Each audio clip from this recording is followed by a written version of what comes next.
Welcome to Sakthi stabilisers and inverters வழங்கும் doctor Tamil குடும்பங்களுக்கான big health show. நம்ம டாக்டர் ஷோல ஒவ்வொரு வாரமும் ஒவ்வொரு எபிசோட ரொம்ப அழகா எடுத்து நல்லா டிஸ்கஸ் பண்ணி அந்த ப்ராப்ளம்ல என்னென்ன வரலாம், அந்த ப்ராப்ளம்க்கு என்னென்ன சொல்யூஷன்ஸ் அப்படின்றத நம்ம அழகா பேசிட்டு இருக்கோம் ஒவ்வொரு வாரமும். இந்த வாரமும் ஒரு அழகான டாபிக்கோட உங்ககிட்ட வந்திருக்கேன், டாக்டர் தனசேகர். நம்ம ஆடியன்ஸ் கையில் இருக்கவங்களெல்லாம் பார்த்தீங்கனாலே உங்களுக்கு தெரியும் இந்த வாரம் எதை பற்றி பேச போகிறோம் அப்படின்னு. குழந்தை பிறந்ததுலேருந்து 6 மாதம் வரைக்கும் குழந்தைங்களை எப்படியெல்லாம் பராமரிக்கலாம், என்னென்ன பிரச்சனைகள் அந்த குழந்தைங்களுக்கு வரலாம், என்னென்ன செய்யலாம், என்னென்ன செய்யக்கூடாது அப்படின்றத இன்னைக்கு எபிசோட்ல பேச போகிறோம். நம்ம கூட எப்பவும் போல நம்ம 4 டாக்டர்ஸ் பேனல் இங்கே இருக்காங்க. First is doctor Srinivasan. இவர் ஒரு 40 வருட அனுபவம் மிக்க பச்சிளங்குழந்தை நிபுணர். ரெண்டாவது டாக்டர் சித்ரா ஐயப்பன். இவங்களும் ஒரு ரொம்ப சீனியர் டாக்டர், பல வருஷ அனுபவங்கள், பல விருதுகள் வாங்கியிருக்காங்க. அவங்க நம்ம ஷோக்கு வந்திருக்காங்க. மூணாவது டாக்டர் மணிகண்டன். இவர் ஒரு பச்சிளங்குழந்தை நிபுணர், அதாவது neonatologist. And doctor Naushad Banu. இவங்க ஒரு மகப்பேறு நல மருத்துவர். ஓகே, உங்க குழந்தை கொடுக்குற அன்பு தொல்லை என்ன, செல்ல தொல்லை என்ன சொல்லுங்க. பிறந்ததுலேருந்து சில சமயம் நைட்லலாம் தூங்காது. ஓகே, அழுதுன்னு இருக்கும். சில சமயம் எப்படி சமாதானம் பண்ணுறதுன்னு தெரியாது. இது ரொம்ப ப்ராக்டிக்கலான ஒரு காமன் ப்ராப்ளம். இது அன்பு தொல்லை தான். குழந்தை மடியிலே வச்சுன்னு இருக்க சொல்லுவா. தலைக்காணி காலில் போட்டு மடியிலே வச்சுன்னு இருக்கணும், அப்போ தான் சைலண்டாக இருப்பா, இல்லாட்டி அழ ஆரம்பிச்சிருவா. நீங்க சொல்லுங்க. எப்பயுமே நான் தான் தூக்கி வச்சிருக்கணும், அது யார்கிட்டயும் போகவே மாட்டா. ஓகே, யார்கிட்டயும் போறதே இல்ல. குழந்தை அப்பா கிட்ட கூட போறது இல்ல. இல்ல, பாட்டி கிட்ட, தாத்தா நான் கிட்ட பக்கத்துல இருந்தா யார்கிட்டயும் போக சோ மாட்டேன். நீங்க தான் அம்மா மட்டும் தான். அப்பதான் ஃபுல்லா ட்ரெஸ் பண்ணி மேக்கப்லாம் போட்டு வச்சிருப்பேன். அப்பதான் வாமிட் எல்லாமே பண்ணிடுவா. யாருக்கு மேக்கப், உங்களுக்கா குழந்தைக்கா? பாப்பாக்கு தான். பாப்பாக்கு மேக்கப் போட்டவர் பாப்பா வாமிட் எடுத்து வாமிட் எடுக்கும், எல்லாம் பண்ணும். அப்புறம் என்ன அப்படியே பார்க்கும், அப்படியே நல்லா இருக்கும், திட்டணும் போல இருக்கும், ஆனா நல்லா அப்படியே அழகா பார்க்கும்.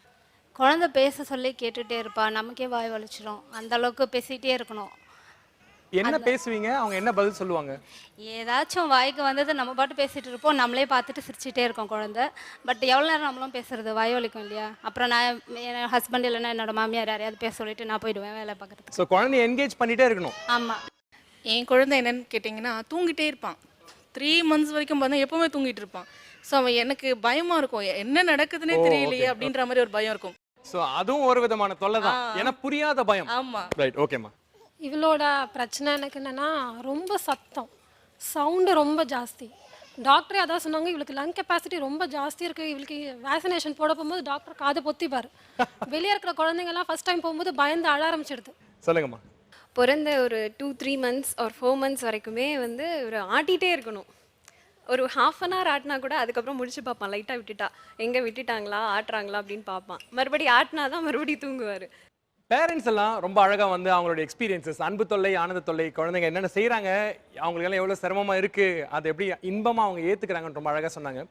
ஆஸ் டாக்டர்ஸ் உங்கள் 4 பேர்ட்டு நான் கேட்குற கேள்வி என்னென்னா, 3 மாதம் ஒரு குழந்தையோட புலன்கள், அதாவது அந்த சென்சஸ் எந்த அளவுக்கு வேகமாக வளருது, எந்த புலன்கள் முதல்ல வருது, எப்படி வருது?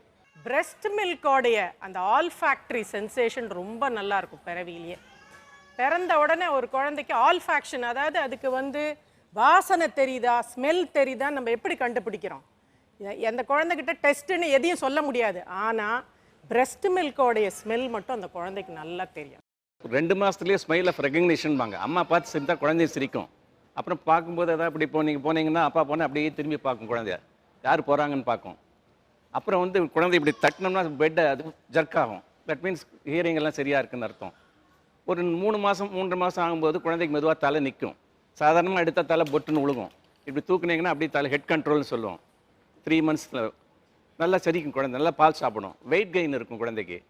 அப்புறம் 6 மாதம் போது ரோல் ஓவர், திரும்பி விழுகும், அப்படியே குழந்தை திரும்பி விழுகும். சில குழந்தைங்க இதில் கொஞ்சம் லேட்டாக திரும்பும். ஒரு 7-8 மாதம் ஆகும்போது குழந்தை வந்து பிடிச்சிட்டு நிற்க ட்ரை பண்ணும் மெதுவாக. அப்புறம் 1 வயசு ஆகும்போது நல்லா வித்தவுட் சப்போர்ட் நிற்கும் குழந்தை. நல்லா ஒரு 1.5 வயசும்போது நல்லா நடக்கும்.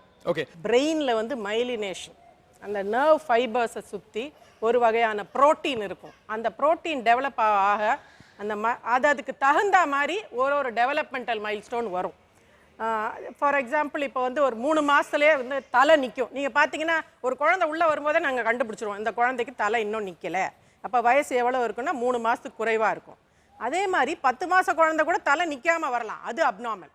இப்போ இவங்கள பார்த்தா நமக்கு வந்து உடனே ஓரளவுக்கு ஏஜ் கெஸ் பண்ண முடியுது இல்லைங்களா? ஹெட் கண்ட்ரோல் நல்லா இருக்கு. ஹெட் கண்ட்ரோல் நல்லா இருக்கு. 4-5 months இருக்கும். எத்தனை மாசமா அதுக்கு? 6 months 7 and half. நல்லா இருக்கு. நல்லா இருக்கு. ஹெட் கண்ட்ரோல் நல்லா இருக்கு. அந்த தலை ஆட்டமே இல்ல பாருங்க. child is able to look around.